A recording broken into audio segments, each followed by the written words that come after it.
ក្នុងការកន្លងទៅហើយមានមនុស្សពីរនាក់ជាប្តីប្រពន្ធថ្ងៃមួយប្តីចេញទៅរកអន្ទង់ដើម្បីធ្វើជាអាហារប្តីរកបានអន្ទង់មួយមកប្រគល់ឲ្យប្រពន្ធ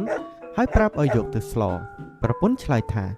ចុះអន្ទង់នេះវិញម្លឹងបានឆ្នាំងវិញឯណាមកស្ងោអន្ទង់នេះបានប្តីឮហើយនឹកថាប្រពន្ធខ្លួនល្ងងណាស់ក៏ប្រាប់ទៅប្រពន្ធបើឯងរកឆ្នាំងវិញពុំបានទេឯងយកអន្ទង់នេះទៅព្យួរទុកទៅប្រពន្ធក៏យកអន្ទង់នេះទៅព្យួរទុក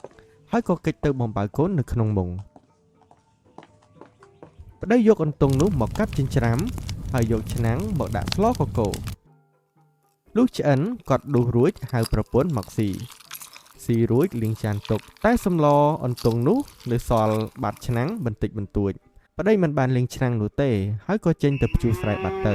ឯប្រពន្ធដឹងថាប្តីចេញទៅបាត់នឹកដល់សម្លឆ្ងាញ់ក៏ស្ទុះក្រោកឡើងទៅយកឆ្នាំងនោះមកលិត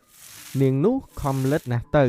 ក្បាលនាងចូលទៅក្នុងឆ្នាំងគ្របជាប់ពីលើមិនដឹងធ្វើដូចម្ដេចនឹងយកឆ្នាំងចេញបានក៏វាទៅពួនក្នុងមុងលុះប្តីត្រឡប់មកពីព្យួរស្រែវិញរកប្រពន្ធមិនឃើញក៏ស្រែកហៅស្រាប់តែឮសំឡេងឆ្លើយរៀងកងួវល់គាត់ក៏នឹកសង្ស័យក៏ចូលទៅបើកមុងមើលឃើញប្រពន្ធជាប់ក្បាលនៅក្នុងឆ្នាំងគាត់យកដំបងពីឆ្នាំងនោះបំបែកប្រពន្ធលន់មាត់ស្រែកហាអញពួននឹងគាត់ឯងសោះប្តីនឹកឃើញអស់សំណាចក៏ដើរចេញទៅ